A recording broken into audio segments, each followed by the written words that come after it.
Paradigm shift. An educational comedy.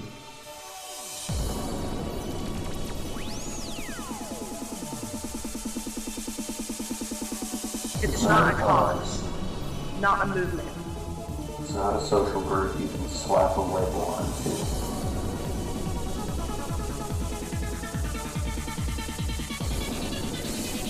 It's an idea.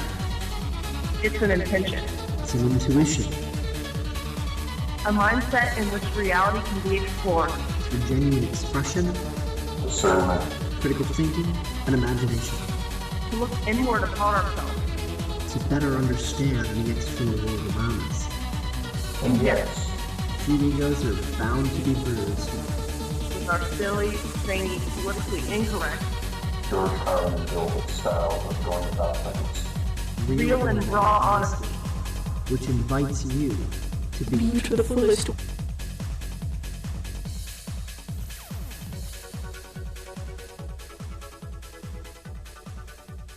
Hello everyone, and welcome to yet another installment of Paradigm Shift and Educational Comedy. Sorry about any possible jitteriness in my video. My tripod is hiding. I don't know where it is, and that sucks because I really need my tripod for stuff like this. But anyway, moving on. So, I've been in the BitChute Discord chat where I've had the pleasure of conversing back and forth a bit with Vahey, the CEO of BitChute. And also recently there has been a video posted in there where Ray was being interviewed as far as, what we can expect in 2020 and beyond. And the first, hour of the video was about all sorts of other things that had nothing to do with Ray and BitChute. So people in the Discord server were just like, man, I gotta wade through all this, and why can't we just jump straight to it, and so on and so forth. So I've decided to take it upon myself to rectify that problem and put it in a PSEC episode. And after I show you that, I'm also going to include after that some of my thoughts about the future of Web 3.0, the distributed web, and some of the things that Ray and I discussed in our chat, and just some little clarifying stuff, so you can find that after the discussion that I'm about to insert here. And before we begin, I would just like to make it known that one thing I'm going to be trying to do, I make no promises because I can't speak for other people or determine what other people will or won't do or agree to. I'm going to be trying my damnedest to get a decentralization roundtable going here on PSEC, at least one episode. And here's what I mean by that. I want to have a conversation where I've got Ray, BitChute CEO, where I've got Jeremy, the library CEO, that's LBRY, and whoever else I can get, like maybe someone from Protocol Labs for IPFS, maybe someone from Gun, whatever I can manage to put together, because I really think that developers for these different platforms, they need to be talking to each other and exchanging notes. These sorts of conversations need to happen very publicly, and I also think it's important for third-party developers to get involved, and just all of this is really very important to the future of the internet, and whether we end up with a free, prosperous internet or an Orwellian clusterfuck nightmare. So history in the making. It's all very important, and I'm going to try like hell to make this roundtable discussion happen. I can make no promises, but I'm going to try my absolute best. So, without further ado, here is Ray Vahey speaking on BitChute and the plans for 2020 and beyond. Ray Vahey, you're here. You own BitChute. How did you start BitChute? Hey, thanks for having me on. Yeah, so BitChute started in 2017, and it was really, I was already into alternative media by then, and I was just watching what was happening, and I had a few friends in alternative media as well. So I saw throughout 2015, even though a lot of people weren't watching this and it wasn't really bubbling into the mainstream at that time, but people were being demonetized and deplatformed a bit. So I thought, well, there's something I could do about this, and I just started coding in my spare time and then showing a few friends, and it went from there. So we launched in 2017, and it was a really, really good time, because ever since then, it's been really, really necessary. We've had so many, as you know, so many deplatformings and demonetizations that it's just grown. A ton. And actually, I'm trying to think if BitChute, now again, famously, well, I don't know if it's famous, but it's famous at least among our listeners. I was, again, incapacitated for much of 2017, at least the last 6 months of 2017. I was taken out of the game through some choices that I made there, basically. And I'm trying to, actually, I think so. What was it? There was another site, VidMe, I think, that was a big thing before I left. Vid.me. Yeah, VidMe was big, and there were a couple others that kind of fell by the wayside. What do you think has kept your site going to this point, whereas a lot of others just fell off the map, or they didn't have the money, or they didn't have the wherewithal to continue to go? Yeah, we don't have the money either, but we'll keep going. But yeah, VidMe, they were actually really well funded. They had like venture capital to 10 million. So when we were starting out, that was what we thought we would try to do as well, get a lot of venture capital. But what I found out really quickly was that if you go to those guys, those institutional investors, then it always comes with huge strings attacks, and that's usually in the form of hate speech. So I was naive enough at that stage to think, hey, I can get this money and, have a free speech platform. But they were always like, hey, you're going to have to ban this, you're going to have to ban that, you're going to have to clean up this mess. And I was like, no, I can't do that. So I never got the money. But yeah, VidMe, they managed to raise 10 million. Really? And, I never knew that. Yeah. They did it in like a few rounds. They had like 3 million, then 6 million, and then went out of business. So money's not everything in this game. But the big difference between them and us, I would say, is that we haven't compromised. We've stuck to our guns, and it's cost us dearly, because we kicked off PayPal, been kicked off Stripe, we've been kicked off loads of payments processors, and we've just kept going and looking for alternative ways to fund ourselves, and and we've done it all through the community, which it's meant that we haven't had as much money as VidMe had, but we have a great community who keep funding us, and we keep growing as a result. Now, let me ask you this. What is the BitChute policy on as far as terms of service, quote unquote hate speech and stuff like that? There have been videos removed from BitChute, and I'm not as well versed to go through. Very few and far between. No, I mean, I understand it's rare, but there have been videos removed, and the reason I ask is just what is your policy on that type of thing? Right. So we do have rules, and you're right. There are videos removed, but we try to err on the side of freedom of expression. So if something's outright illegal, if it's terrorist content that's banned in whatever in or all over the world, pretty much some terrorist content, then we would remove it. We have to. Otherwise we're going to be completely shut down in no time at all. If it's copyrighted material, if someone's uploaded a movie, then we remove that straight away. Otherwise, we would be shut down very quickly. We have other rules as well. We do ban porn. It's not a moral judgment. That was just something I came up with really early on, because I didn't want the site to fill up with porn. And it's really it's a lot harder to manage. By the way, people are saying that I'm loud, so I turn myself down a little bit. I don't know if that'll help or not. I really have no idea why my mic's doing what it's doing. I'm not an audio engineer, obviously. If I was, we would sound a lot better every single night.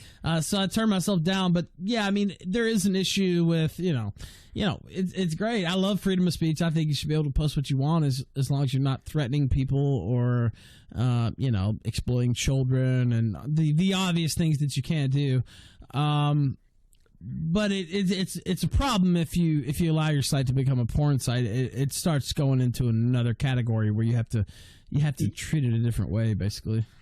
Yeah, and it's a huge overhead as well. And it would just cost us so much more money to run it that way, as well as running it the way we're running it. So it was just a business decision around that to say, look, there's so much porn on the internet anyway. It's not a free speech issue. Let's focus on what we need to focus on. All right. Now, I guess what's been the toughest part of running BitChute these last couple of years? I mean, it's been around since 2017, so, 2 or 3 years. Yeah, so, I mean, the toughest thing has been being banned from the payments processors. We got banned. I think we were the first to be banned from Stripe. And the reasons are always really vague. It's hate speech. In fact, the Stripe one was interesting. That was quite early on because we got a nice email from one of the guys at Stripe saying, hey, look, we've got no legal or moral objection to what you're doing, but this has come down from one of our payments processing partners or something like that. The email's public. I put it out there. But we never found out who that was, but we believed it was MasterCard. So of course it was MasterCard. Yeah. So, I mean, what's happening is the activists, they gang up, they apply pressures to these companies, and then the companies come and kick us off because, I mean, it's just the way it is on the internet today, which is an awful thing we need to change, but that's the way it's going. Now, let me ask you this. What are you, well, I mean, I'm trying to think of how to ask this. Do you run BitChute? So I guess BitChute, obviously, I post my archives on BitChute. Even people we hate, JFKRP posts his archives there. A lot of people in this sort of sector, like, semi persona non grata, use BitChute to great effect. Is there a way to get away from that? I mean, not to shut us out, because I wouldn't appreciate that, and neither would anybody else. But, well, I mean, some people might, but I wouldn't. But is there a way to get BitChute to be identified more as just, the free speech platform for any side? You know what I mean? Like, I feel like a lot of these sites get unfairly pigeonholed. Of course, people like us are going to take advantage of it because, I mean, we have to, basically. But it's not just there for, the quote-unquote extremist right. I don't feel that I'm that, by the way, but, some people put us in that category. Is there a way to kind of broaden the base, if you understand what I mean? Bring in some disaffected Bernie bros and people of that. Yeah. Well, it's happening to a certain extent. I think so that there are a lot of smaller channels that you would consider more on further on the left. And look, we're politically neutral, and we've been that from the start. And if anything, I started out more as a leftist and have sort of become more libertarian as the years have gone on. So I wouldn't even consider myself on the right, and I hate those labels anyway. I think like the label I'd rather, especially nowadays, they don't do much service. Yeah.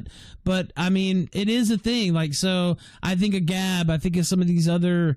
And again, I'm not a fan of Torba. We talked about this on the show, but whatever. That's beside the point. I just worry, and I think other people in the chat who maybe are more on my, our side or whatever, enjoy our show, do worry about the pigeonholing, because if you can't draw from everywhere, it starts to be like, well, it's easier for the media to write a story, and they've written stories like this, and we'll talk about that in a moment. But BitChute, wow, this hate site, you know what I mean? Like this right-wing crazy site there.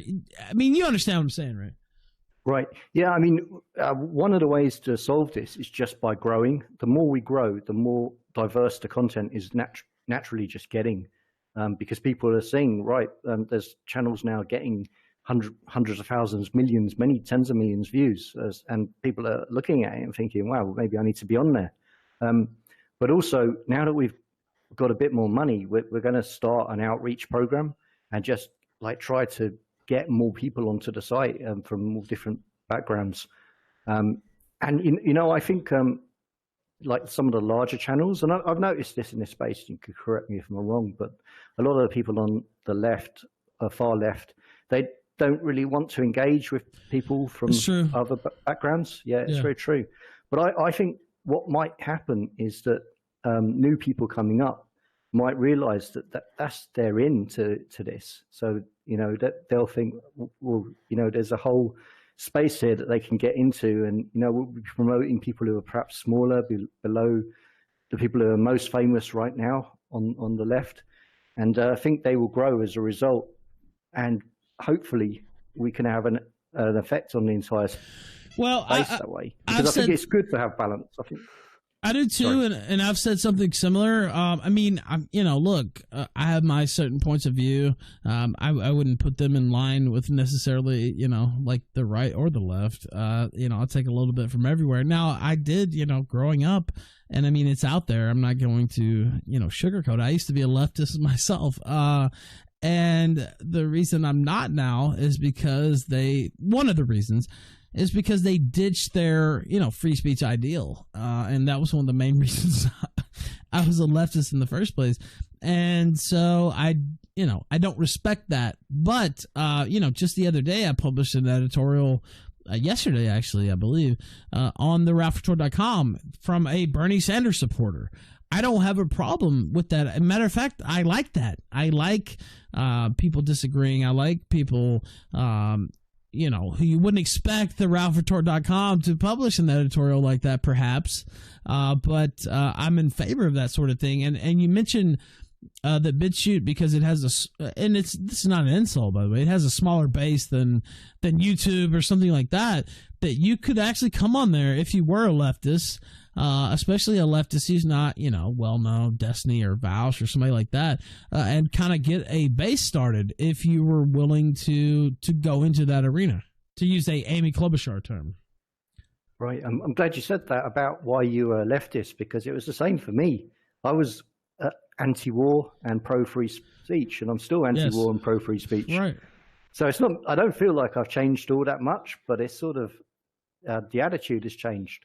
And it's crazy, isn't it? Because, how it's changed so fast amazes me. I don't understand how all these people have compromised their principles and feel so happy about it. Well, and I feel the exact same way. Money tends to do that. Yeah, I mean, I feel the exact same way, and I've talked about it many times on this show, and it's sad to see. And you mentioned earlier that, it's hard to get leftists to, at least for me, it's hard to get them to come on the show. Now, we have a select crew who do come on the show that are leftists, but it's hard because, it's some right-wing show, and they don't care. It's going to be, stacked against me, which is not how I do these things on this show. But, there's that perception out there. I guess what I was going at, and what I was talking about already, but the perception, it's easy to get pigeonholed. And how do you fight that, I guess? Yeah, and I think, so we've got a community manager coming on the 1st of March as well. So we're going to be doing a lot more in the community and outreach. And I think that's going to be another important part, because a lot of people still don't know about us, and we need to find these people and say, hey, look, there's this, you're on YouTube, you're not getting much exposure there. Would you rather be a bigger fish in a smaller pond? And that can be really great for someone who's just starting out. All right. Now, people in the chat, I guess they think I'm an idiot, but that's fair. I guess, maybe they don't understand that I'm well aware of these issues, most probably actually more aware than even them, since my, income depends on, streaming sites and being able to support the show monetarily and stuff like that. Basically, if that's not available, I don't eat. So I'm very well aware of all these different issues. But they're asking me to bring up the streaming issue, which I was going to bring up already. But I guess we'll bring that up. And BitChute streaming has been talked about a lot on this show, a lot by other personalities, bigger and smaller than me. What is the status of streaming on BitChute? Right. So we did launch a crowdfunder, and we did this as a bit of a test as well. We launched a crowdfunder purely on crypto, because we want to make a decentralized streaming service, and we thought, well, the way to fund that is through crypto. And that, to be honest, didn't go very well. And it's, there's a lot of money in crypto, but it's in fewer hands. And I would say most of the people coming to BitChute are just used to using credit cards and using PayPal and whatever else. Sure. So it hasn't worked that well. So, but we're still going to do it. We're still going to do it anyway, just because we're crazy enough. Yeah. So Now, Go ahead, Gator. yeah. I was going to say, I had an interesting thought since we're talking about, being banned from payment processors and all that stuff. A friend of ours, Dick Masterson, he's been running New Project 2, which is kind of a Patreon alternative that takes in people that have been banned from other payment processors and allows them to have like a Patreon experience on that website.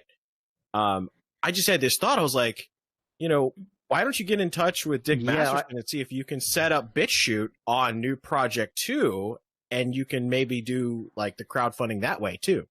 I have. I spoke to him, and so at the moment he's just doing the monthly recurring sort of style Patreon, but he's not doing the like Indiegogo crowdfunding right now.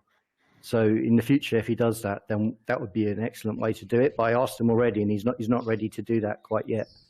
Now let me ask you this, and again, I have questions of my own. Most of them I brought up already. I kind of like to go through the history and do a little introspection and stuff like that.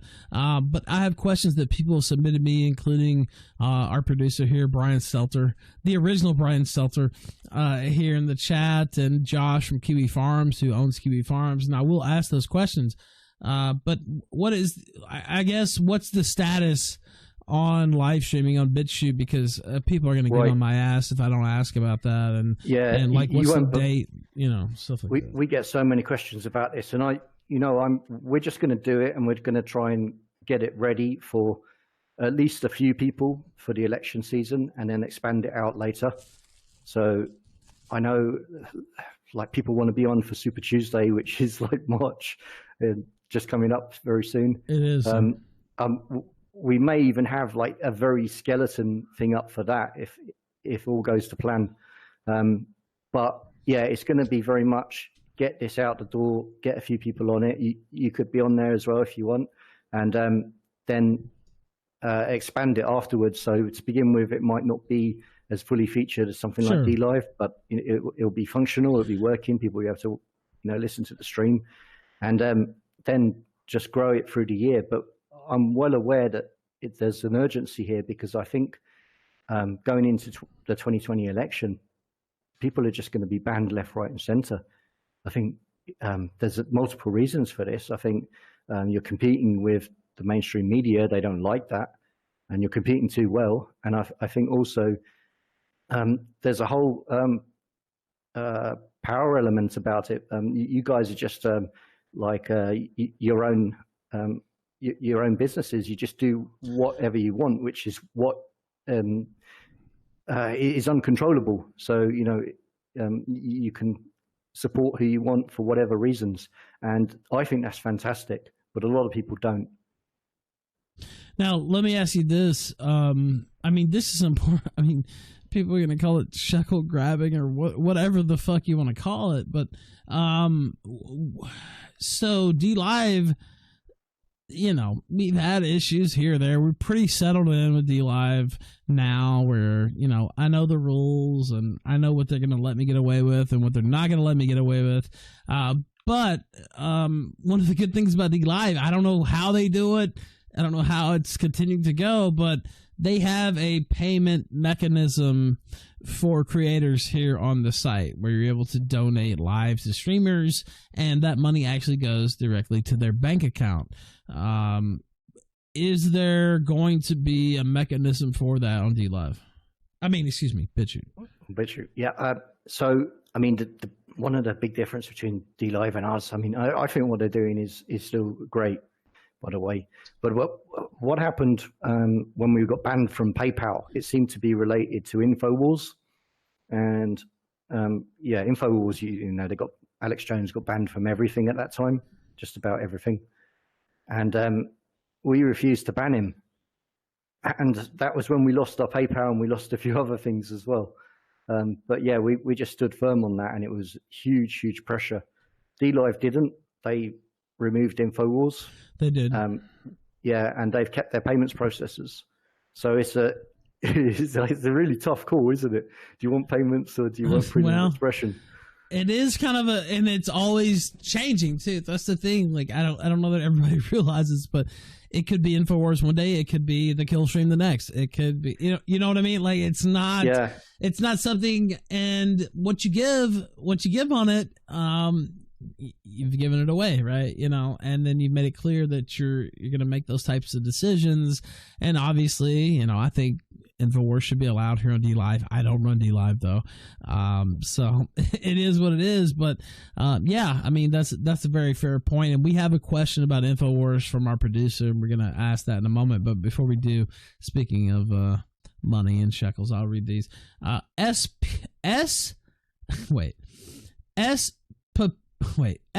Pipica 97 says unban Rand. Rand is not banned. Actually, Rand is supposed to be... No, we will not unban Rand. He is banned forever. He's supposed to be... No, he's calling in tonight, if he can. He's never coming on again. If he can. John says, what is the true source of all this regulation? I guess that could be for you, Ray. I think there's probably multiple things behind it. One is definitely that the mainstream media is failing. Their audience is very old all over the West. Companies like CNN, the BBC are all downsizing. They've let a load of people go this year. So, the reason for this is in a huge part due to the alternative media, the whole alternative media rising up. It's just taking their market share. So they want you guys gone. And you've seen this with YouTube, the way they've moved in a big way. Now YouTube has been pretty much, all it does is promote the mainstream. All these companies that you used to get on cable. So I think that's definitely a huge part of it. But I think it's also governments around the world don't like having so many different entertainers and news providers on the internet setting up and not being able to track them all and not being able to control them all. Whereas it was very easy when they had these few companies that they could just go to. I think that's a great point. That not everybody necessarily. I mean, our audience is pretty wise, at least on these issues. I don't know if they're wise on, licking Just Southern's asshole and stuff like that, but they're wise. They're wise on these types of issues.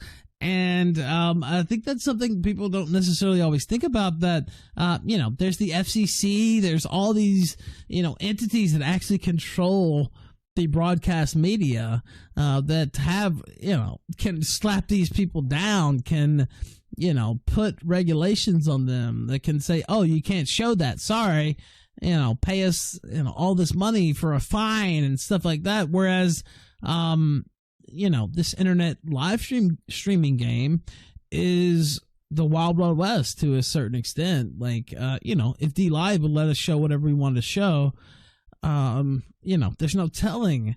I think people already know this. We would do whatever the fuck. I mean, I don't care. Like, as far as showing nudity or showing, if it's breaking news, I wouldn't show gore just to show gore. But if it was there, I would show it. If this type of stuff, like Blade's toe. Yeah, you're limited. Gangrenous, disgusting toe. On this show, we're limited only by what they'll let us show, not by something that we wouldn't show for moral reasons. I don't know. Maybe that says something about us. I don't know. But that's kind of the ethos of this show.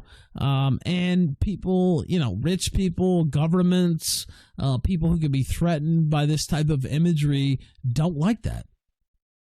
Yeah, and the third one is all the activist groups, and there are so many. You've got all these groups with all their own motives, and they don't like guys like you. That's just the short of it. Yeah, they don't like us. I mean, in a lot of ways, we're taking eyeballs off what they're doing, or we're actually, on this show, we do show a lot of mainstream media clips. We do talk about them. We watched the debate last night. We show clips. I have an NPR clip loaded up here tonight. I don't know if we'll get to it, but we show their content, but it's with a jaundiced eye, to use a certain phraseology there. You know what I mean? Like, yeah, we'll talk about it. Yeah, we'll show it, but it's not just, stick it down our throat. We're going to accept it. It's, let's look at it with a critical eye. I see somebody in the chat, and I'm going to go through the questions that people have sent me as well. Also, if you want to call in, we are going to take callers, so please join. We have Mr. Vahey here. This is Anarchor, I guess. Sorry. Says, ask about White Power's channel. Again, I'm not familiar with the. No offense to whoever runs the White Power channel. I'm not familiar with this, but he said ask about it being shadow banned, and that was in the regular D-Live chat. I don't know anything about that. I don't know if you know anything about that, but they asked me to ask that. So I don't know for sure the specifics, but I have an idea what it might be. Well, I do too. But go ahead. Yeah. Okay. So we did get contacted by governments from all over the world, especially governments who've got a lot of laws that I think are crazy, where you can't show Nazi imagery, things like that. You can't glorify Nazis, all sorts of rules throughout Europe. And when they contact us, even Russia, we got a contact from Russia asking us to take away some content. It's crazy. Right. But what we do in those circumstances is we block them for using IP blocks for those countries. So they're available in the rest of the world, but they're not in that country. And it's not like we have a huge amount of choice, because it's not like, hey, we can just say that we're not going to block it and get away with it. What they would do is just block the entire site if we didn't comply with that. The whole domain would be blocked for the country. And we've experienced that. In fact, we've had that in New Zealand and Australia. I wonder why that was. Yeah. They've done that to a couple other sites that we talked about on the show too. So and I think, look, and I know, I've been deplatformed on this show. We used to be on YouTube, and we still are on YouTube, but through a restream. No affiliation, not a joke. No affiliation with us, but they won't let me actually own a channel that broadcasts the Killstream, and they just won't let it happen. They'll take us off the air. They deleted all my channels, so I'm very well aware of deplatforming. But that being said, sometimes there are choices and things that somebody in your position has to kind of deal with and dance around that people don't realize. And I feel like you get heat that you don't necessarily deserve, if that makes sense. You know what I mean? So, obviously, if it was the perfect universe, you could do whatever you wanted, show whatever you want. But it's not that universe, and you have to make calls sometimes on an individual basis. We do, and I mean, if it was up to me, we wouldn't ban anything ever, pretty much. But what I say about that is what we have are plans to change the service in a way that will make it more decentralized, so that people can decide for themselves what they want to take the chance on. If they want to upload something and distribute it where it might be illegal, that won't be our business, because we'll be just providing tools, not a platform in that case. But while we've got a domain and we have that legal responsibility, then we have to comply with some of these things. Yeah, and we're gonna get to that in a moment, because that was some of the questions that Josh Moon. I mean, I'm not breaking protocol. His name's out there. I'm Ethan Ralph. Everybody knows me too. But he owns QB Farms, and he gave me some questions to ask. Now, I would have liked to have had him on the show. I know he would have liked to have been here, but he's got some stuff going on, and he's not able to show up at 5 a.m. his time. So, it's no offense. But now, Pencil Cowboy says, raise $6 million in venture capital, you say? And then somebody else says, unban Rand. That's what S. Papika says. We'll never unban him. Actually, he's free to call in. He always is. Where was the idea that he was banned in the first place? Yes, you can, but wait a minute. Let me read this, because they pay me money. Hoboken Slav says, biggest obstacle in obtaining a mobile app. That's for Ray. Yeah, so you might as well just forget Apple. They're going to never let us on the App Store. We are going to make an Android one for sure. I think we'll make an Apple one anyway, but I'm pretty sure we'll get banned, because they're really, really strict on that. And it doesn't even matter if we like tone it down completely. Even if we make it PC, we'll probably be banned from the App Store and Apple. They'll never let you on Apple. I mean, that's just a fact. Yeah. And you can't sideload as well. At least with Android, and you look, can. And I saw Gab waste some. And look, again, not on the best terms with the leadership there, Gab. But just objectively speaking, they wasted a lot of time fucking with Apple, and they were never gonna let them on in the first place. And even if they did, I think they did get on for like 15 minutes or whatever. It's just a waste of resources to fuck around with that when you're not gonna get a payoff. For Apple, it's better to just spend time on building a mobile site that works with the web browser. Yeah, they're never going to let anybody They're on. not going to let you on the App Store. The App Store itself is fucking cucked in the first place. Not even just for BitChute, but for everything else. It's nothing like the Google Play Telegram. Store. Yeah, it's cucked. It's completely trash. But yeah, go ahead, Ray. Sorry, I didn't mean to cut you off. Yeah, and I think things are going to get worse in that regard as well. I think all these companies, and that was the other area of censorship. It's coming from Silicon Valley, the big companies over there, Apple, Google, everyone else. They're going to clamp down even further. So we're going to see moves in the coming years on the OS level, on the App Store level, on the device, on the browsers. We're already seeing it. We're already seeing the way the browsers are being built that's making them more restrictive. That there's signs there that show that this is the route they're going to take. And we have to prepare for this. We have to build more infrastructure. We have to build more ways to communicate in preparation for that. All right. So, sorry, I didn't mean to cut you off, but yeah, go ahead. Zyclown says MasterCard, and he has some certain symbols after that I won't repeat. But Dave the Impaler says, any plans for game consoles and smart TV apps? I don't know if you have a necessarily canned answer for that, but I would expect that those would be just as tough almost to get on as Apple. Yeah, it's possible. I don't have dates and things, but we would probably look at them once we've got everything else out the door. Fair point. Shouting at Cloud says, can True News have a home on BitChute? For those who don't know, I watch True News. I mean, not daily or anything, but I've seen them a few times, and I of course knew about their internet presence. They were banned from YouTube today.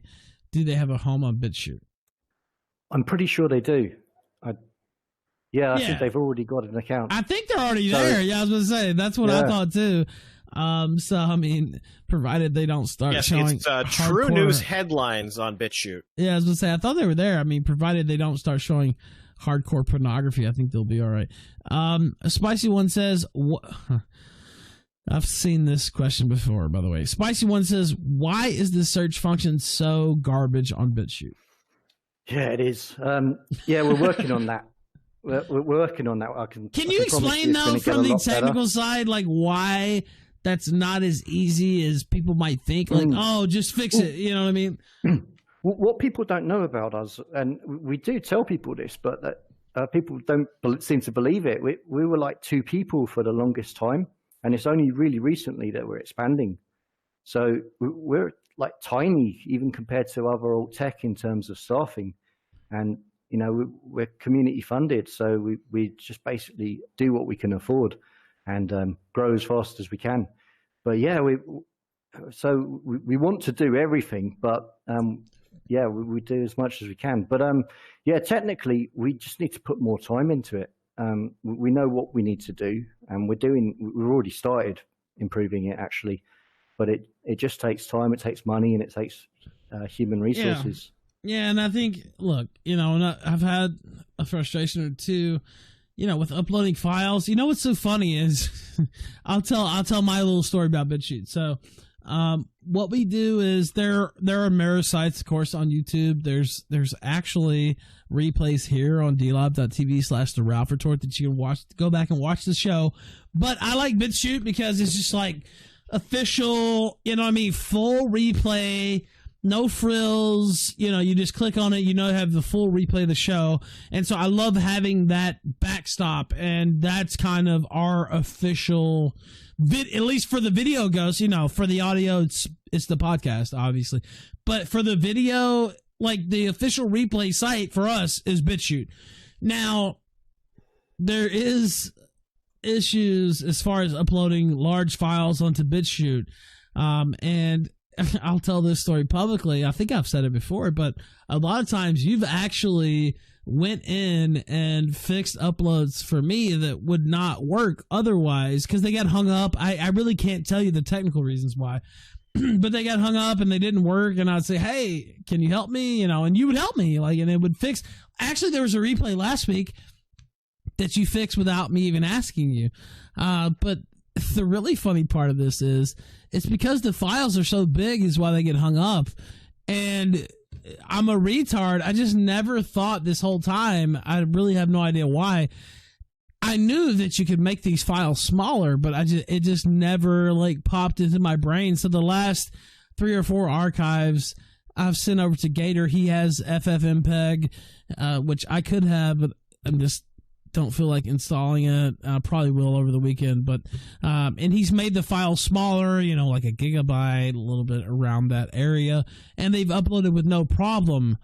So there are little technical things surrounding that, but I guess I'm trying to think of how to ask you the question. I mean, it kind of goes into what you just said, though, right? You only have so many resources, and you only have so much that you can do. Yeah. But it's also the rate we're growing at, because if you look at the alt tab, you'll see at times there's 10 videos coming in a minute. So it's really good news because we're growing really fast. Lots of people are joining and uploading, but it means we have to keep expand because what you were doing, Gator, with the FFmpeg. We've got to do that on an industrial scale with lots of computers all running, doing that, uploading. Yeah. And we've got to keep adding to that. And, we've got to get more funding to keep adding to that as well. And we've got plans as well to decentralize that. So we could have people who just want to leave their computer on doing that for us. They could help out. But it all takes a lot of work to get that working perfectly. Yeah, and it's easy to sit back and say, oh, well, just make it work. You know what I mean?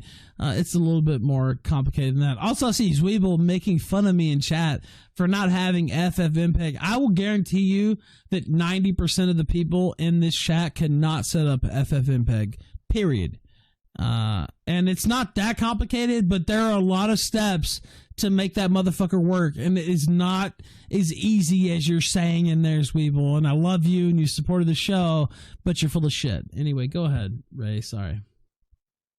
Yeah, so I think we have sorted that out quite recently. We've improved it a lot, so we've got a lot more capacity now. So hopefully, when you upload this, it's going to go much quicker than before. But yeah. By the way, they're listing Linux commands. Look, I can't do this stream on Linux because it just doesn't. There's so many things in OBS that don't work on Linux, and I actually did a couple shows on Linux. If you look at the type, just the font on the fucking screen, you have to go through a fucking. I use Veranda bold italic. That is the Killstream headline font.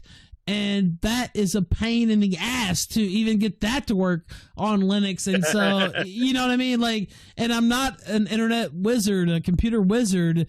Windows is what I have to fall back on, and it sucks, but it is what it is. So, all right. Now, let me ask you. Meanwhile, if you're a computer wizard, you can do crazy stuff like pulling the BitChute RSS feed to display the latest episode of the Killstream on the front page of the website. Yes, somebody did that. That was, I won't say who, but it was not me.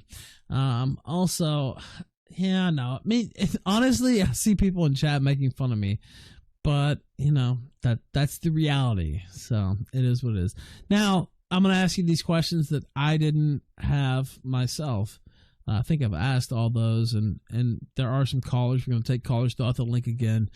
This is from the producer. Then we'll go to Joshua Moon and his questions. The producer says, I noticed that InfoWars live stream is no longer on BitChute. Why? Oh, the feed that they were giving us doesn't seem to work anymore. So, we need to sort that out. But we are bringing, we are going to open up live stream. I hope to, if we're really on target, then we'll have something up for March. And you'll be able to participate in that. Other people have already said they want to be on that. I think Styx is going to be on there. But yeah, the InfoWars one is just because we had this stream from them and it's not working. So I don't know if it's a technical fault on their end or if they've shut that down. By the way, we can ask Harrison about that. Yeah, look, I mean, by the way, Styx has been a great supporter of BitChute too. I saw he retweeted this show, this interview and stuff. But I see Gypsy Hunter in the regular chat says, you can learn all of this in one morning. Yes, look, I can absolutely set up FFmpeg, but it's a pain in the ass. It's a pain in the ass to these things. It's like, okay, well, I can just turn on Windows and start the stream. Yes, I am aware I wouldn't be able to do it without the step-by-step guide, to be honest with you. But yes, I know that I can set it up. But I have this wizard here, Gator. So, all right, let me. He's gonna have me go to my PC to get out of it. All right, let me read number 2 from the producer. He says, "How is growth going for the site? Where is it coming from, and how to expect that to continue? How do you expect that to continue for 2020?" Yeah, it's been really huge. If you look online, you can see like there's a few sites that show how our growth is going. I think one is SimilarWeb and another one's Alexa, and you can see that the end of last year we had something like 14 million unique visitors to the site in the month, and that was up like 35% from the month before. So it probably won't continue going quite at that pace, but it's definitely trending up. I mean, that's a huge number of visitors. We're getting something like on a typical day, about 600,000 unique people visiting the site a day. All right. Now, this is a question that Josh kind of asked as well, but I'm going to roll it into kind of combine the questions. Will your website ever become open source to any degree? And Josh from Kiwi Farms actually kind of asked about this. What is the license? He says basically I'll read what he said verbatim. He says, if I can't clone that into a live.kiwifarms.net, I can't put money to it or ask others to do so with their money. What is the nature of the license as far as live streaming goes? Right. Yeah. So the live streaming, we're going to do open source and completely available from day one. The main site, we need to rewrite it to a certain degree to make it decentralized. So we're going to come out with a new version that will then be open source, and then we'll discard the old version once we migrate everyone to it. But the old version started as a prototype and sort of then grew and grew and grew, and it wouldn't make sense to open source that now because it would just be, it's a better way to do it, to just move on to the new thing and discard the old thing. Fair enough. And by the way, I see chat liking your answer there. Now there's more questions. Let's see. What are the prospects of BitChute live? Now, we talked about live streaming already, but I see this. This is a different wrinkle on the question, though.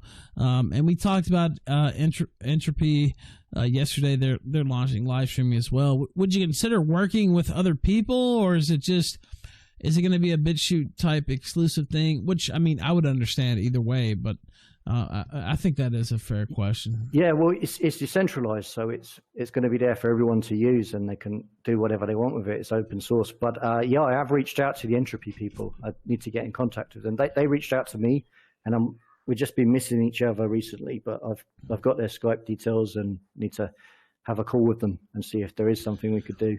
No, so I'm open to that. Now, this is something that you kind of alluded to earlier, that the crowdfunding thing you set up was through Ethereum, I believe, cryptocurrency, and, some people are just not going to, a lot of people actually are not going to fuck with that. And so this person asked, would you be okay if people set up, I don't think he would be okay with this, but I'll ask the question anyway. If they set up GoFundMes on your behalf, I think that's probably a no-go, but I'll let you I think so. I'll tell you, we set up an Indiegogo to fund an open source commenting system, and we set it up like really neutral to say this could be used by any site, charities, anything can use it, and they still shut us down. So GoFundMe, I think they're part of Indiegogo, so I think we're already banned. They're sort of affiliated somehow, so I think we're already banned from there. All right.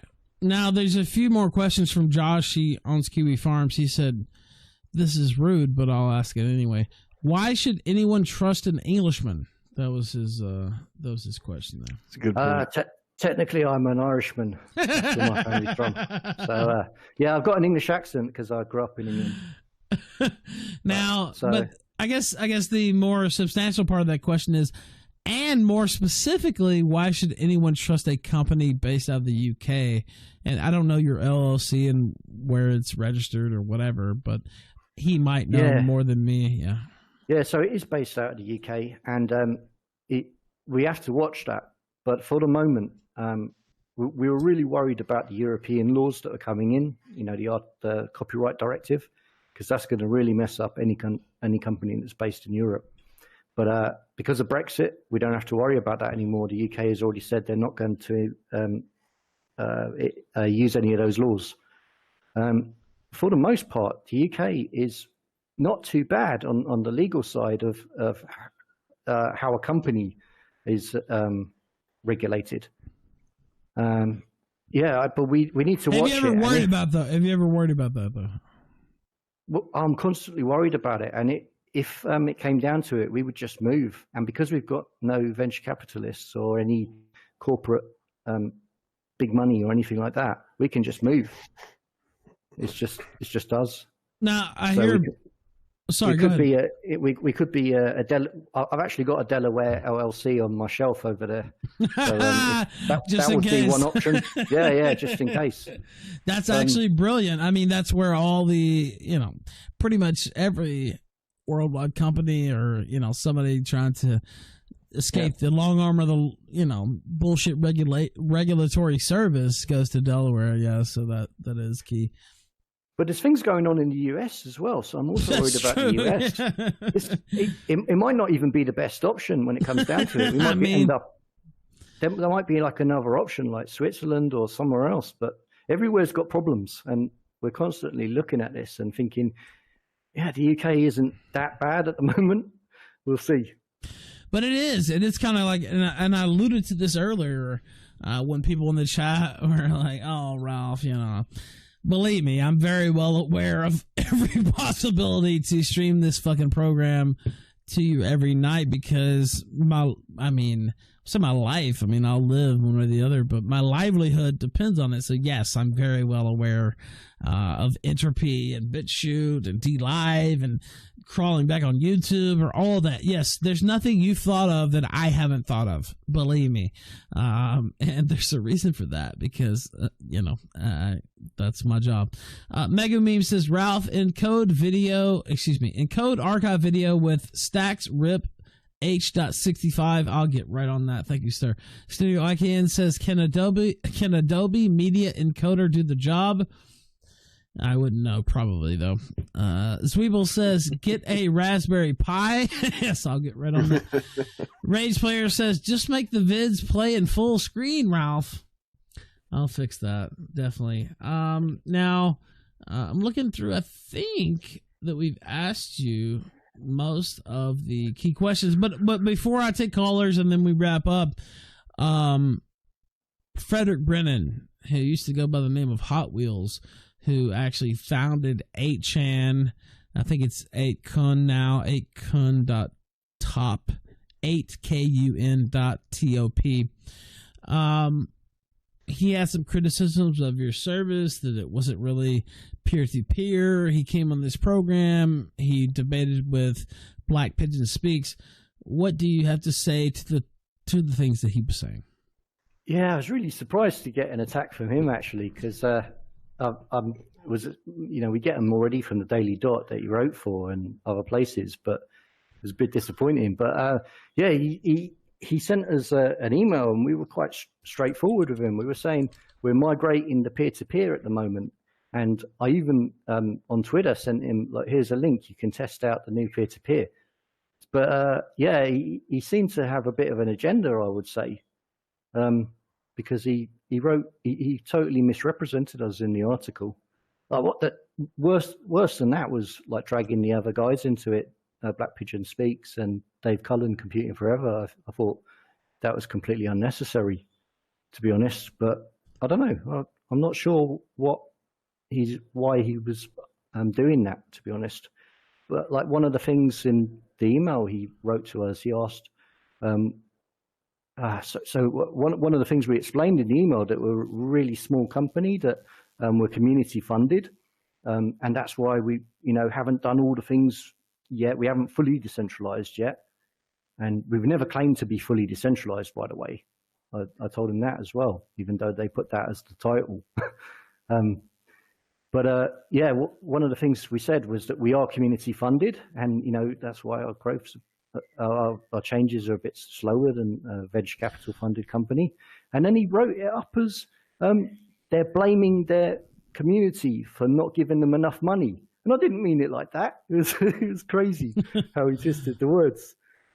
Now again, I was the moderator on that, so I have to keep my powder dry, and I can't weigh in with my personal thoughts on the issue. But I just wanted to give you a chance to respond. If you go to a video, like you go to, we're still like we haven't done it throughout the whole site, but you can click on the videos. There's a little radar dish, and then you bring up the peer-to-peer, and you can switch it on or off, and then you can see like the stats, how much is coming in from the servers, how much is coming in from another node on another peer-to-peer node. So we've got that on the site, and yeah, it was just a really strange thing. But I reckon I'd probably like Fred if I got to speak to him, because I heard him on the show, and I thought Fred looks like he likes to party. Have you seen some old pictures of Fred? Like, I think I could get down with him too. Maybe he needs to come to Road Rage LA on March 28th. Yeah. I mean, it's hard to like attack the guy, because I think he's like had a really hard life, hasn't he? So you got to think maybe. I mean, I wouldn't do this because I'm on probation, but people could snort a line off his wheelchair or something. I wouldn't do that. I disavow any type of behavior like that, of course. But I'm just saying, who knows? The guy looks like he knows how to party. So we'll see. You know what? Now I want him to come. Now I want him to come to Road Rage. Let's get him to Road Rage. Come on, you're in the Philippines. What the fuck's going on there? Get your ass to LA on March 28th. Josh, aforementioned Josh that we talked about in the show, he's talking about maybe coming to Road Rage too. Man, we got to make this happen, Ray. Come on. Don't you think he would lighten up a little bit if he came out there and got some LA titty in his face or something like that? Oh, absolutely, yeah. Thinking about it, if he's in the Philippines, he probably doesn't need it. He's probably got enough titty in his face. Speaking from experience, there it sounds like. Now, I've never personally been to the Philippines, but I can imagine it gets pretty hairy there. All right, well, maybe literally, I'm not sure. All right, let's. Excuse me, I need to bring. We don't judge. We don't judge. I need to bring it back to decorum here and to host decorum. Sorry. Excuse me. Ladies and gentlemen, I get carried away sometimes. I apologize to the guests as well. All right, let's take a caller. Cassius, you're on the Killstream. Go ahead. Hi. So Section 127 of the Communications Act has got grossly offensive stuff would be prosecuted. And as you know, people have been prosecuted for Twitter posts. How do you get away with this in the UK?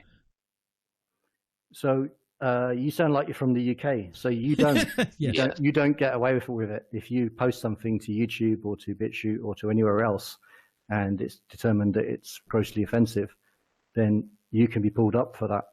But in the UK, we are exempt from that in the same way that Article 230 exempts companies in the US. There's similar laws in the UK for companies, so we can be a company and not be responsible for. So explain that to people. So that there's a term for it. I want to say common provider, but basically, it's a communications. Yeah. It's the same way Twitter. It's the same way Facebook. It's a communication service provider. Yeah. So that's what we are.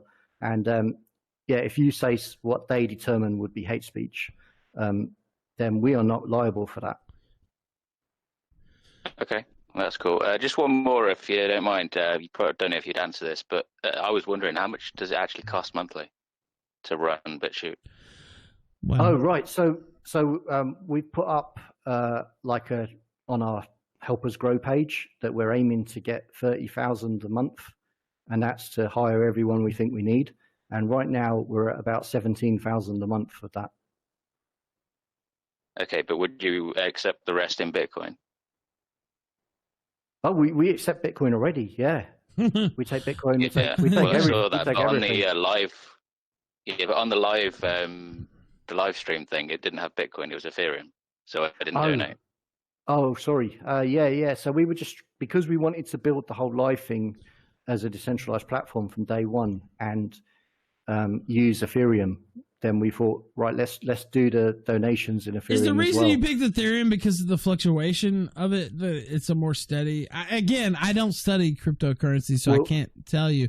I did buy Bitcoin back in the day. Literally, I remember buying Bitcoin at like $2.50. $2.50. But I was buying weed with all my Bitcoin, so I didn't save any. So it's not really to do with that. It's because it's a technical thing. Ethereum allows you to write smart contracts. Yeah, so Bitcoin, I think they're bringing this in, but it's not really designed for that. Whereas Ethereum, you can do lots more stuff with it. So that was the reason we chose Ethereum. Yeah, but I'd have to translate it, exchange it into Ethereum to give it you, and it's a right pain in the ass. So if you just want to give it to us on the Help Us Grow page, we've got our Bitcoin address up there. That would be really appreciated. All right, I'll send some over. Very good. Thanks very much. Thank you, Kaz. I appreciate it. All right, let's take another caller. Shekels, you're on the air on the Killstream. Go ahead. Hey, I'm sorry. I forgot your name. Anyway, the BitChute owner. Vahey, he owns BitChute. Yes, go ahead. Yeah. I had a bunch of questions I wanted to ask. You pretty much answered the majority of them. My question, though, has to do with the uploading of videos to your site. I know you guys downgrade it. I think everyone does know that. Do you guys have like a specific settings that we can convert the video in our editing programs so that we can, so that they can process quicker on your site? Like, is there something we can do to make that process quicker at all? Yeah. So if you shrink down the size, so you're not uploading like 10 gigabyte files, that would be appreciated. And if you make it H.264, that's probably the best. Okay. Any bit rates specifically? Oh, I don't know off the top of my head, but okay. Yeah, but we're bringing on the community manager on the 1st of March, and we're going to make a knowledge-based website, so all that sort of information can go in there. I would definitely say keep it below 2 gigabytes if you can, and it's more likely to work.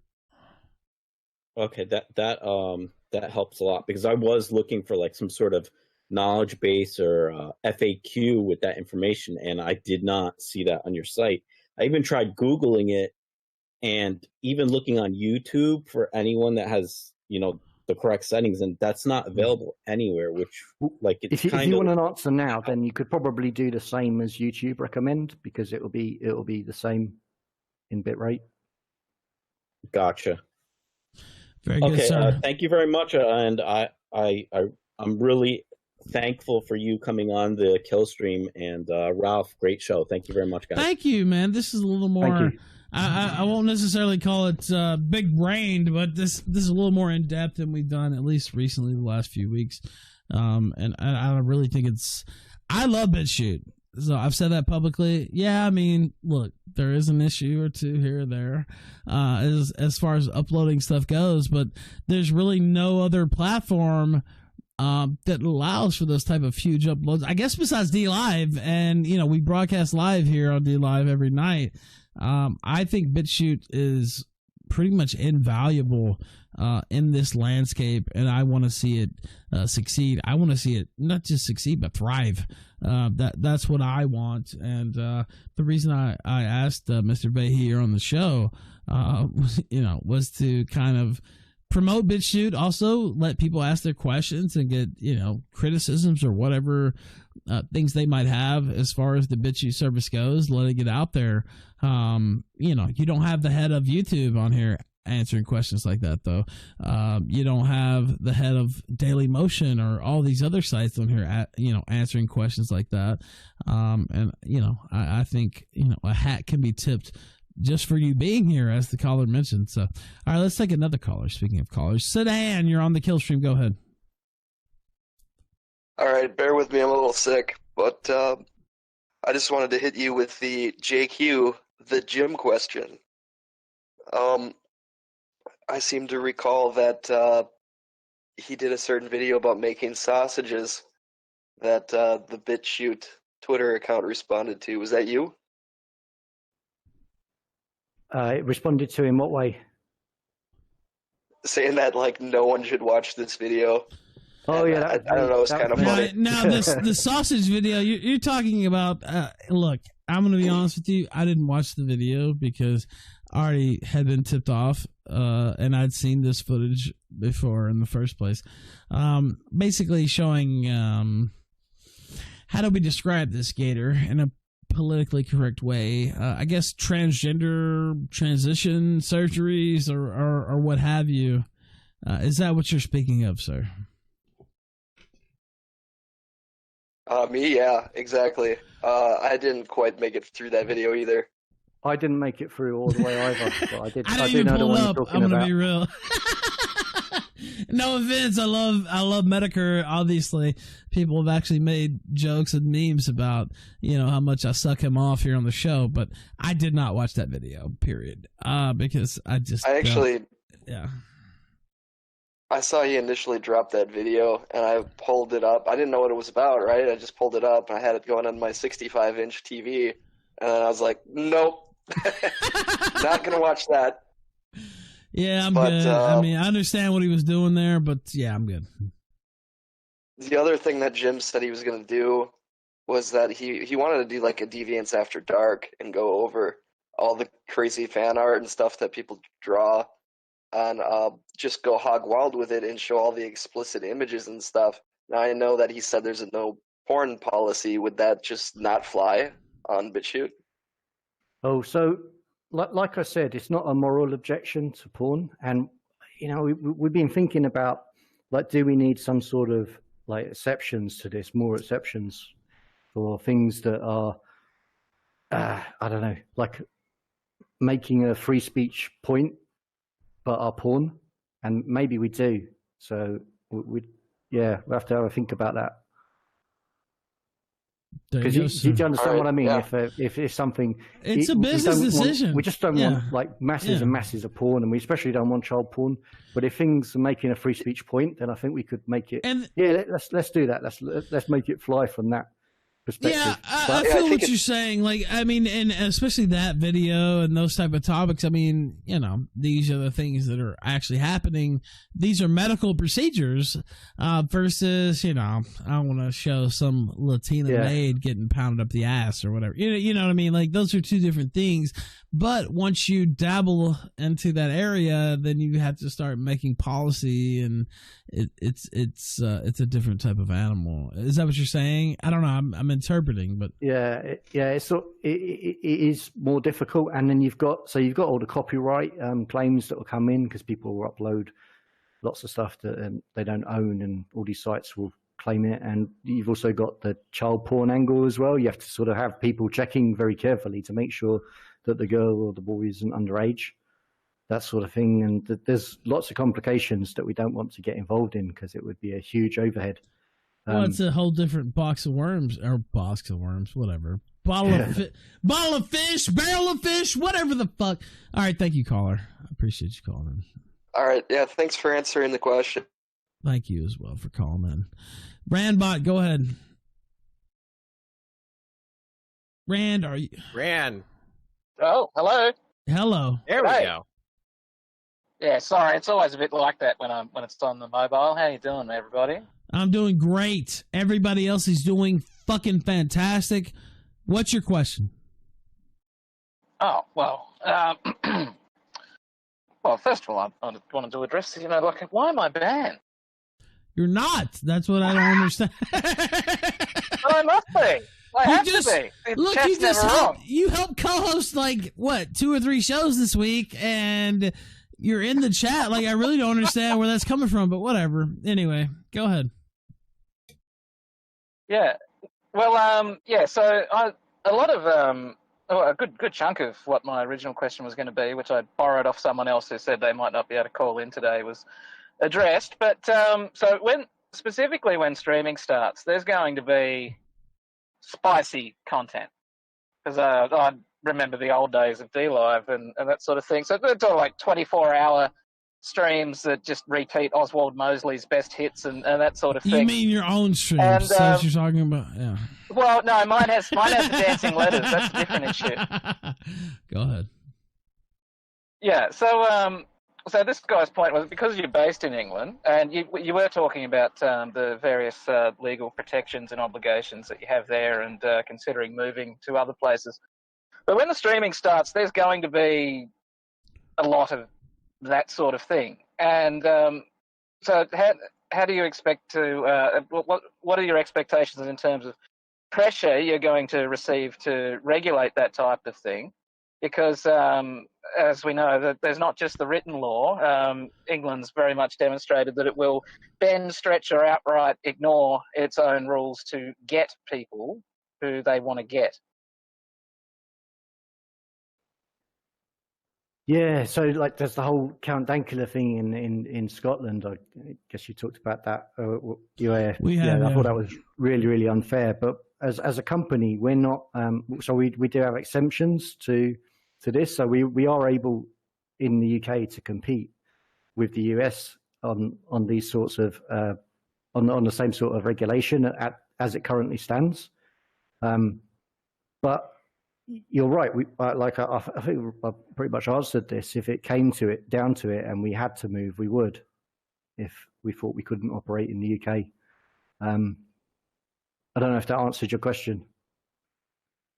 Well, it's partly answered. I'd also, would you? Now it seems like you wouldn't, because you refuse to compromise on InfoWars, and bravo to you, and very much boo to certain other organisations who bent the knee on that one, not naming any names, not present on any platforms, not naming any names. But would you? I mean, you already addressed the porn thing, but do you foresee yourself finding certain things outside the pale? Like, like let's take an extreme example, like somebody. Yeah, sorry, go ahead. Can I say what we're building is a fully decentralized streaming service. So what this means is that we won't be able to shut stuff down because we won't be in control of it. Everything. So no moderation whatsoever. Well, no, that's not the same thing. So and like this is a whole topic in itself. But what I think the problem with moderation is not that you have some moderation, because I think some moderation is good. You couldn't let a site just fill up with loads of spam; it would be unusable, right? So you have to remove. But you would immediately if you didn't. Yeah. But what I think the problem is that there's no competition in moderation. So all these sites like Twitter, Facebook, everything, they have one size fits all. So part of this design is to introduce competition in moderation so that everything that exists is out there in the same way that it is in the BitTorrent world, but you can display subsets, and then you can have other people choosing to display different subsets. So we will do what we need to do to stay within the law, but we will design the system so that other people will be able to moderate in a way that they see fit, and the viewers will be able to choose which one they prefer. Okay, so for example, if someone were to stream porn, it just wouldn't show up on your front end. Exactly. Yes. Right. Okay.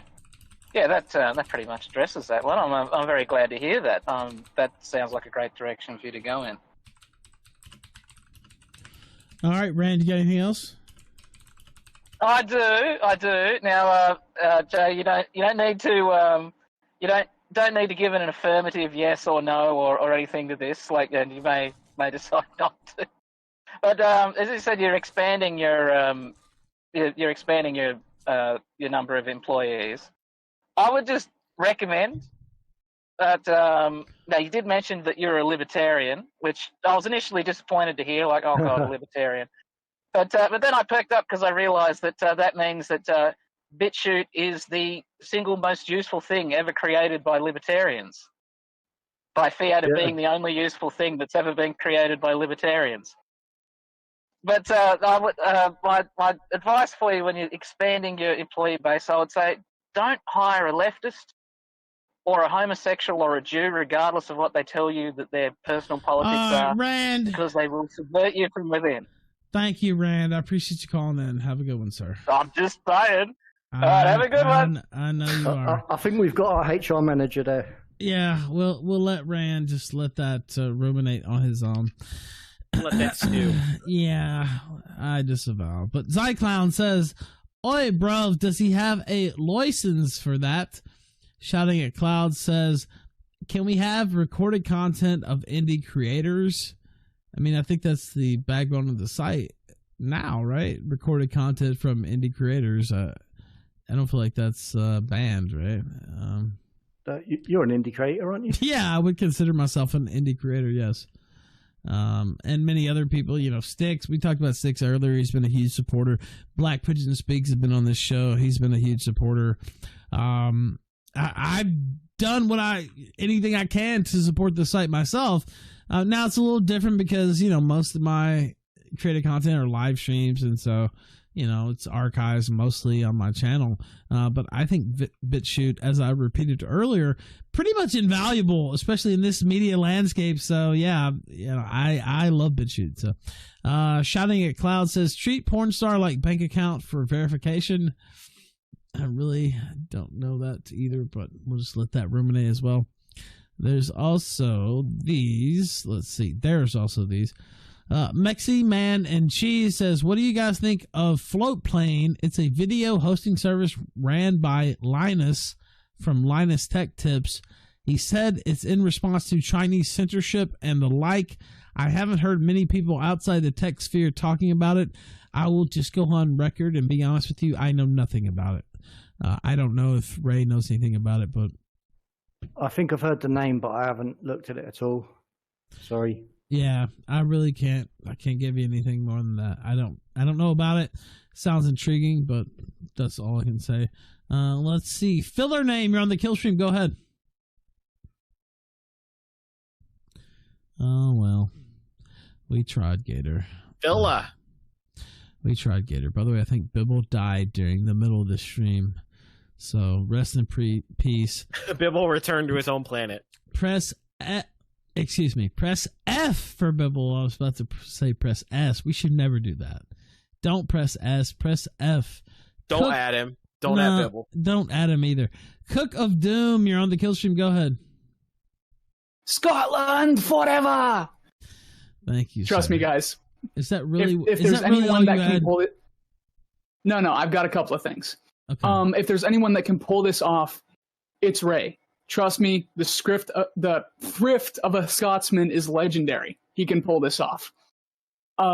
Last thing, how much money do you require per month to begin the process of transitioning into the decentralized state? Is it 30,000, 50,000, 100,000? What are we looking at? Yeah, so we're asking for 30,000. We're going to try and do it whatever we get, but we're asking for 30,000, and that would really allow us to nail down some dates if we could get to that level. But we're doing it anyway, and the live streaming is a good way to start, because what we learn from that we can feed back into the on-demand video, which is even more complicated, in fact, because we've got so many more features on that side. Alrighty, well, you've earned a donor in me. Oh, thank you. There we go. Thank you, sir. Thanks, man. I appreciate you calling in, and I will summarily dismiss you. There is one more caller, though.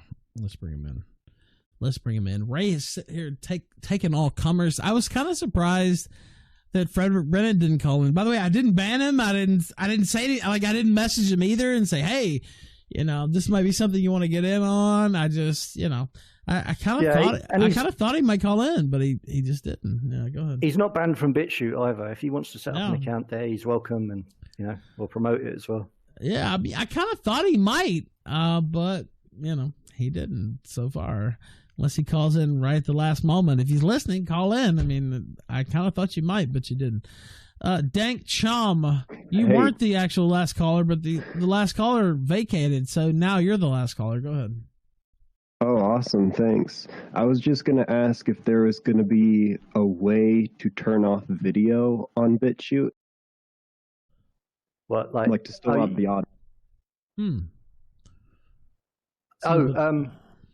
Okay, I thought you were taking the piss for a minute. I did too at first, but honestly, I mean that's that's kind of not a some bad sort of question, low- especially if you have like bandwidth limits and stuff like that. You know what I mean?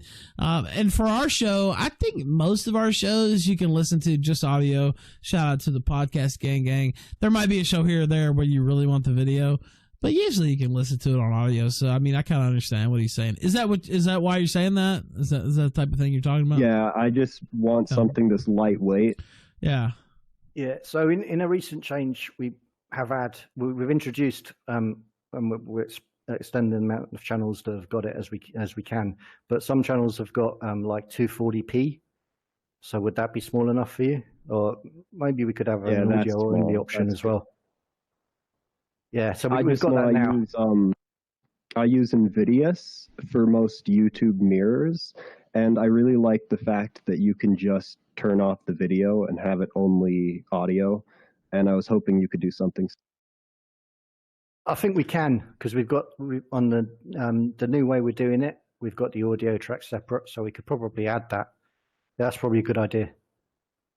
All right, thanks. Sunset. Thank you, sir. You will be sunsetted, and you are now sunsetted. Now, usually I don't bring in callers for second calls because that kind of like irritates me, Ray. Like, maybe that's just a pet peeve that I have. Not maybe, it actually is. Like, I don't like you calling in twice because it's just not fair for one, and it just makes me want to fucking... Well, I won't say what it makes me want to do. Drop spaghetti. Yeah, it makes me want to drop not spaghetti, a certain layeth the smacketh down, a certain instrument that will leave your organs hanging on the floor. But I won't say that because that's not fair. And I actually like Cassius, so I'll give him a couple more questions. I understand you don't like it twice. I don't like it, so get to it. Just get to it. Chop. Right. So you were mentioning about you take the live stream off the main page, but if someone is streaming really illegal content, that surely has to be shut down. And also, would you generate a new wallet and address specifically for Bitcoin? Generate a new wallet. I can ask someone to do that later. Just generate a new wallet for what reason? Because for Bitcoins, so I don't want to be tracked.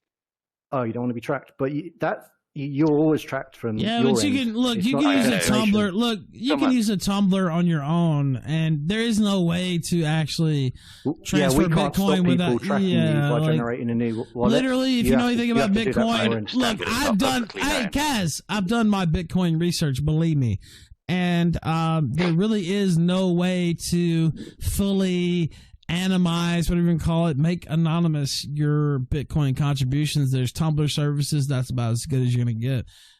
So, I mean, I don't know what to tell you, but... Yeah, I know that, but if it's not publicly there, then it's not easily trackable. Do you know what I mean? Oh, you mean if he doesn't put the address? Well, I mean, how is he going to get donations, though, by not putting out his public... He just gives it to me, and I'll... I'll send him stuff. That's up to him. I mean, I'm just saying, but as far as his main Bitcoin address... Maybe I can get your email afterwards and then maybe he would be open to that, but I'm saying, like, as far as long-term Bitcoin contributions, you have to have a public address. But yeah, I mean... Yeah, I'm well aware of that, unfortunately. Okay. Well, yeah, I mean, if he wants to send you a private address, I mean, that's up to him, so... but yeah, thank you guys. I appreciate you, sir. Right. So your other question was about illegal content. Yeah. So in a fully decentralized system, you cannot remove illegal content. We can only remove it from, like I said, we can only moderate it away from things that we control. But think about it this way: the internet is a fully decentralized system, right? I understand that. You can add a server somewhere and you can upload what you want and you can break the law. That's up to you. That's your responsibility. And I don't think because that is possible that you should regulate the internet to prevent that. I think the benefits outweigh the costs there. So we are building a fully decentralized system, and it will, in the same way that the internet works, that you can upload illegal content. That will be possible, but it will be done in such a way that we as BitChute, the company, are not responsible for it. And we're not doing this because we want people to upload illegal content.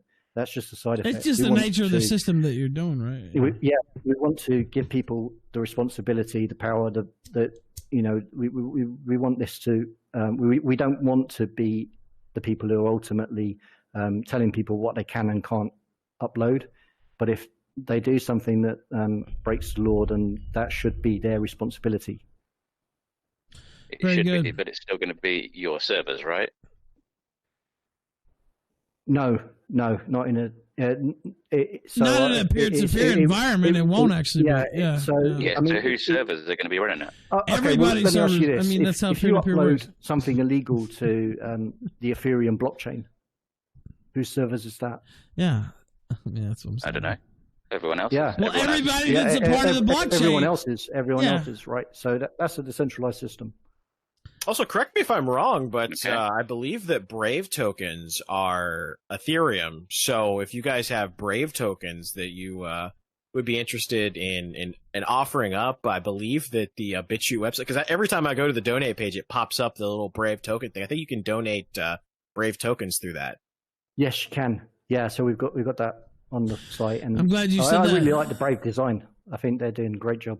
By the way, I'm glad you said that, because you can also donate Brave tokens. BAT is what the call signal is at TheRalphRetort.com. And even on my Twitter, you can donate it. But in this case, I would say if you have some extra, throw them to me. But if you just have extra, throw them to BitChute. That would be my call here. But yeah, Brave is really cool, actually. Yeah, go ahead. It's a good browser, and it's a really quick and easy way everyone can de-Google themselves a little bit. Very good. BAT. By the way, I see the BAT soup trending in the DLive.RalphRetort. Whatever. DLive.com. What is it? Fucking, why did I say .com? God damn, I'm about to throw my fucking mouse through the window. DLive.TV/TheRalphRetort. DLive.com. What the fuck? What did he fuck? It's like 12:30. See, Ralph's Dude. brain only lasts until midnight. Dude, and then after that, it's a fair game, dude. I fucking, you know how many times I've said DLive.TV/TheRalphRetort? Like a million bazillion times. And I have never once fucked up and said DLive.com until tonight. And I just want to fucking punch myself in the face. Actually, I would do it, but it would hurt. Ray, Vahey. Oh, wait. One more caller. Wedge, go ahead. oh no, he's muted. Give him a second. There we go. Nah, I knew you were going to say that. Ray Vahey, the owner of BitChute, sat here and actually went, honestly, I had some of these questions thought up, and a lot of them just kind of, first off, some of them were submitted, and others just kind of came up organically. I appreciate you staying here for this long and kind of, taking all comers and taking all questions and being very open and honest about BitChute and the service itself and your plans for the future. And I just want to give you this opportunity to say anything you felt like you didn't get out, or ways to support you, or ways to promote you. This is your time right here. Yeah, thanks, Ben. And I'm a fan of the show as well. I do watch TheRalphRetort. Thank you. I appreciate that. So, like I say, we are community funded. So if anyone wants to support us, you can go to our Help Us Grow page, which is linked at the top of the site. That would be really appreciated. And we've got some merchandise perks as well. So we've got this BitChute exclusive mug, and it's a bit like we copied the Mug Club from Stephen Crowder. Yeah, but I'm not ashamed to say. But we only make 500 of them, so our club is better, because you get like a limited edition mug. Yeah. And then after that, we'll never make that type again. We'll make a different one, second edition. So we've got about 200 of those left. So if you want that, that's really helps us out. And we've got T-shirts as well. And however you think you can help us, please do. Very good. And that's very cool. And, we kind of, this show, to be honest with you, gets by on super chats, people sending in jugs, people sending in questions. But we sell merchandise too. Some people would rather have a physical item. You know what I mean? Like they'll support, but they'd rather have a shirt. They'd rather have a fucking bag or a poster or something like that. So you take it how you can get it. And I guess I'm just struggling. I've heard you speak before. I've listened to some of your other appearances. Just how forthright you are, and just straight out mild mannered type of dude who's doing such important work. It's hard to. I don't want to oversell it, but it's almost like impossible to undersell it, because it's impossible to oversell. Excuse me, I fucked that up.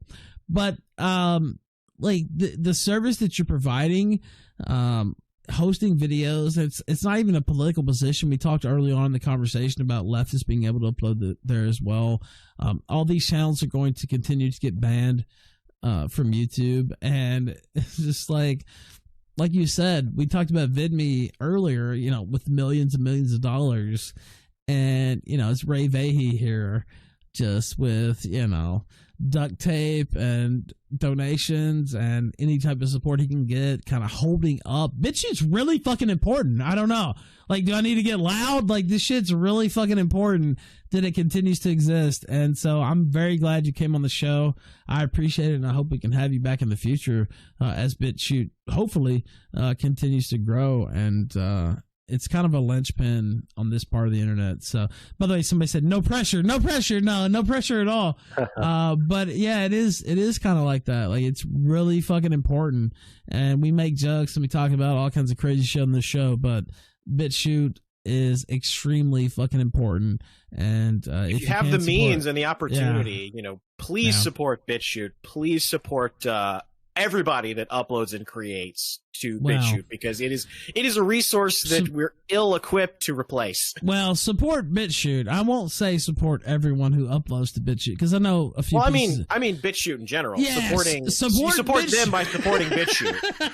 Support me, of course, because I upload on BitChute, but I won't say every single person, because I know some pieces of garbage who upload on BitChute as well. But that's the beauty of BitChute, that they're able to upload too. I don't like these people. I would like to throw them through my window that I'm looking at right now. But that's the point. Like, I don't have to like them. It's about them having a space, me having a space, everyone having a space. That's the beauty of BitChute to me. Thank you, Mr. Ray Vahey, owner of BitChute, for coming on this program. And again, I hope we can have you back. Thank you. It's a great pleasure, and I'll come back anytime. Thank you, sir. Thanks so much for that. You have a very good one.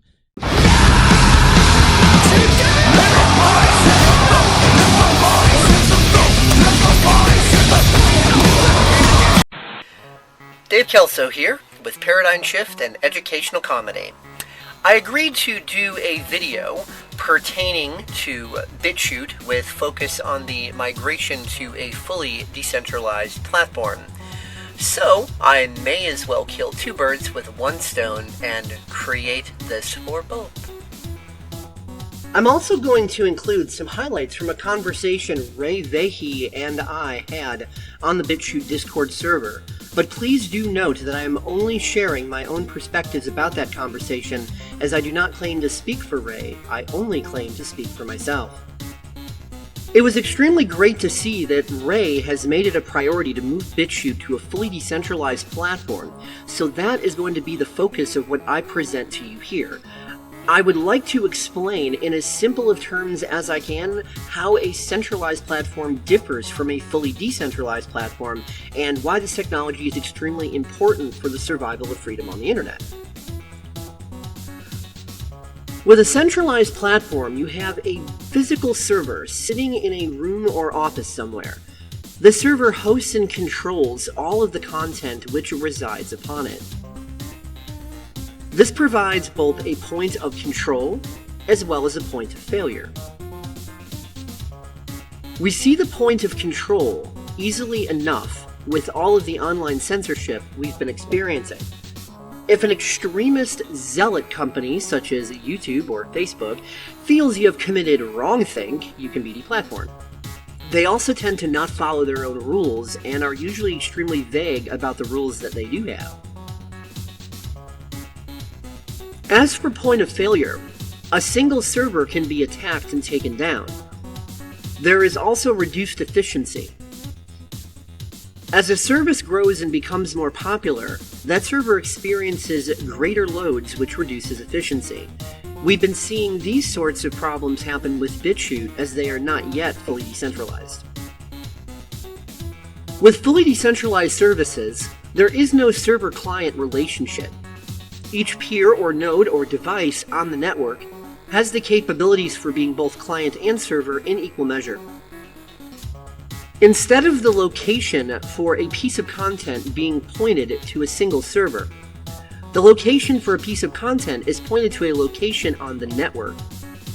In simple terms, all of the devices on the network together create a sort of near-infinite virtual hard drive. It is similar to how BitTorrent operates, however with BitTorrent there is still some centralization happening. Though each of the peers are contributing drive space and bandwidth towards allowing the content to be made available, the ability to access that content is still centralized around a type of server known as a tracker. With fully decentralized networks, the metadata is stored on the data network itself as a whole, not dependent upon a single server for providing that information. The metadata on a fully decentralized network provides all of the information about the file itself, its location on the network, and what peers are currently available to provide that file when a request is made for it. Library, spelled LBRY, is an example of a fully decentralized network. I hear many people claim that BitChute is the only existing alternative to YouTube, however it is not. Fully decentralized networks are the only existing alternative to YouTube and other mainstream services, which is why Ray desires to migrate BitChute into that type of network as soon as humanly possible. Fully decentralized networks do not depend upon mainstream domain name services. With centralized websites and services, the powers who should not be can decide to take down your domain name, and then it is game over. Your site is gone, you're done. With fully decentralized networks, though yes, they do tend to have web portals that are accessible by way of the mainstream internet, this is merely a portal into the network. Fully decentralized networks have no dependency whatsoever on mainstream domain services. So if the domain for the web portal is ever shut down, the network itself remains completely unaffected. There are, of course, ways for fully decentralized networks to even get around that by implementing a proxy server system.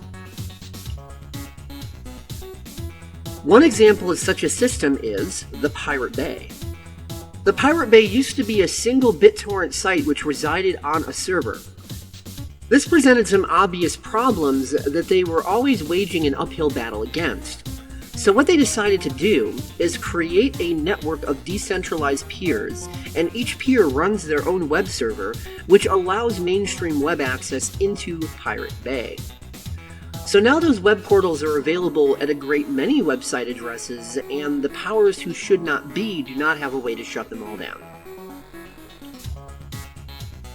Though fully decentralized networks such as Library, again LBRY, have no need for such a proxy system in order to keep running, incorporating such a proxy system in the future would allow for the awareness of the existence of Library to continue to spread to people on the mainstream web. I could also imagine BitChute doing exactly the same thing, and for the same reasons.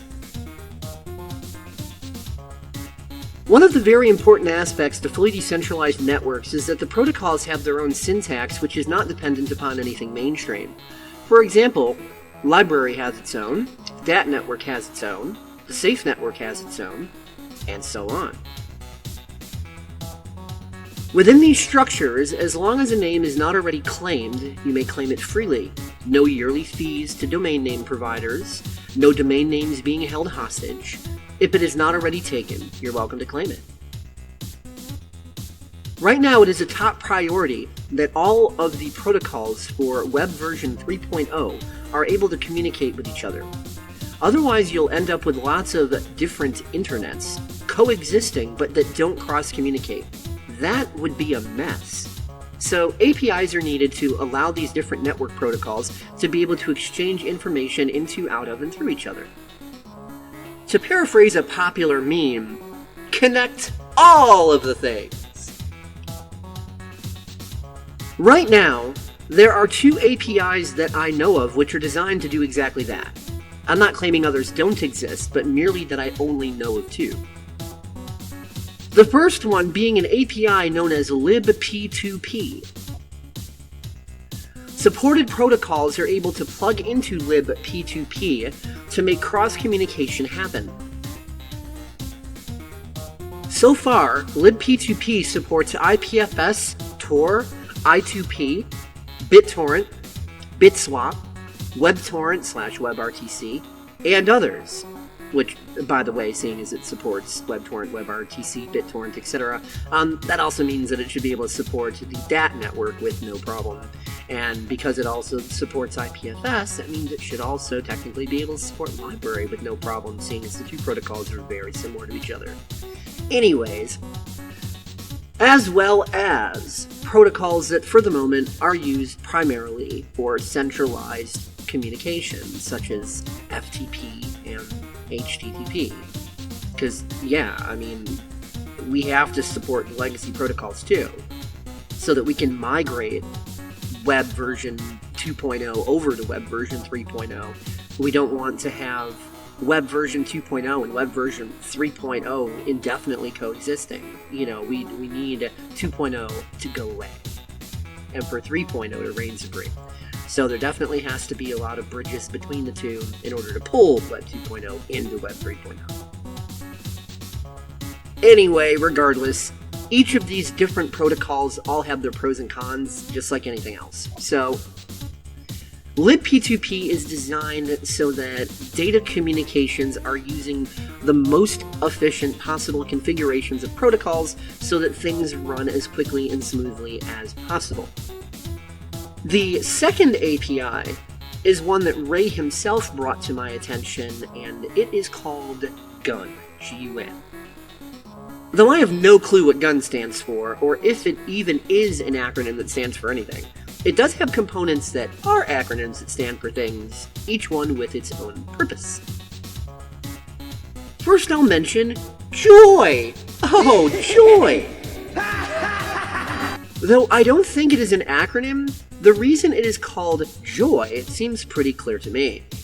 Basically, because it is designed to make things as easy and convenient as humanly possible, it is such a joy to work with. So, you see what they did there. Joy is the API for creating user interfaces. In an attempt to keep things simple, to the best of my ability to understand, Joy allows you to call for dynamic content by embedding it into static content. This allows for 2 very convenient things. The first thing is, if you want to design your own application, it makes doing this far less of a pain in the ass. The second thing is, if you have a static page on the regular centralized web, you can embed Joy into that page, allowing that page to essentially become a decentralized network node, using your browser cache in the same way an application might store data files to its own directories on a hard drive. Or if you want me to paint a better picture, imagine if having a page loaded allowed you to appear on a decentralized network for as long as you had that page open. This is a bit different than the BitTorrent concept, because with BitTorrent, you only appear for one torrent file or magnet link. Whereas with this, having a page open allows you the full capabilities of something like the library application, for example, again, LBRY, but without needing to download and install an app. One cool use I could think of for this is, imagine if a decentralized application is banned on an app store, you know, Apple App Store, Google Play, whatever. All you need to do is have a basic mobile website page existing somewhere. Go to that link, and then that link will act the same way an installed app would. This is also one of those capabilities where the before-mentioned proxy function would be really slick as well. So, lots of potential. The next API component actually is an acronym, and it does exactly what it sounds like it does. Security, encryption, and authorization. There is nothing more to say about this one without getting into geek speak that you probably don't want to hear. You already understand the concepts of security, encryption, and authorization, so that is good enough. The RAD API, I don't know if it's pronounced RAID or RAD. I don't know what their intentions are with it, but it is short for Radix or Radix. RADIX. Radix is the file storage API. Currently, the API supports browser cache, local files, IPFS, BitTorrent, WebTorrent, S3, and several others, with the capability to expand into whatever type of file storage method you wish to support.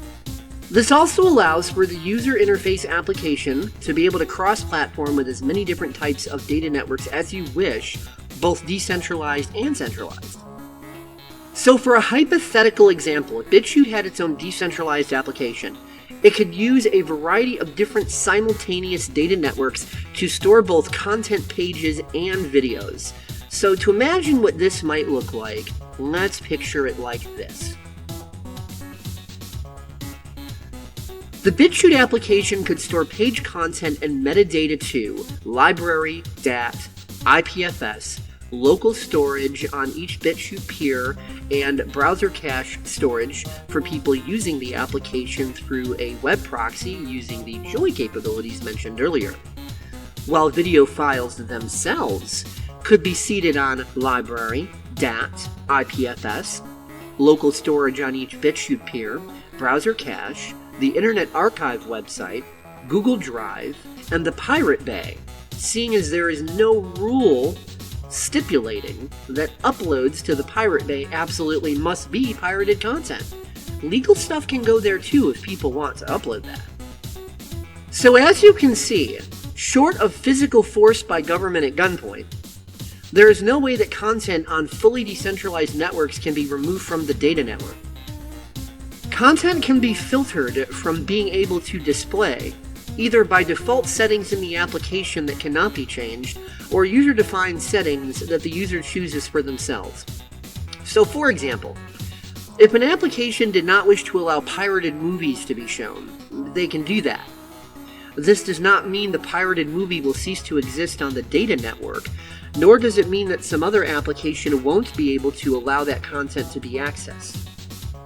Similarly, an application can filter out illegal content such as child exploitation and things which promote calls to violence by terrorist groups such as ISIS, just for example. With fully decentralized networks, you also have full control of your own content with no middlemen able to interfere. This of course has both pros and cons. The pros are obvious. No one can spy on you or screw with your data. The cons are that if you lose your passwords or keys to access control of your content, you've lost it forever. There is no way to contact technical support to have them reset your password. A small price to pay for freedom, just make sure you have your keys and passwords backed up as redundantly as possible. On the bright side, even if you lose that stuff, at least you know that the content you put online will stay there forever. On the possibly not so bright side, this also means think before you upload. Those videos of you half naked and drunk while hanging from the ceiling singing the Star-Spangled Banner will also stay there forever. There is a lot more I could say about fully decentralized networking, cross-platforming, and all of the amazing potential of these technologies. However, I digress. The only other thing I wish to add is that people need to unite and cooperate on this stuff more than ever, and I would like to help do my part. I'm not a programmer, but I would like to find a way to bring coders together to collaborate with each other to do awesome stuff. You don't need to be some master coder. Even if you just have enough skill to write a web browser plugin, that should be more than enough of a skill level for you to participate. This is a collective effort. None of the tasks are placed on a single person. We're all able to do our small part to improve the larger picture. If you're not a coder but you have other skills, you can still help.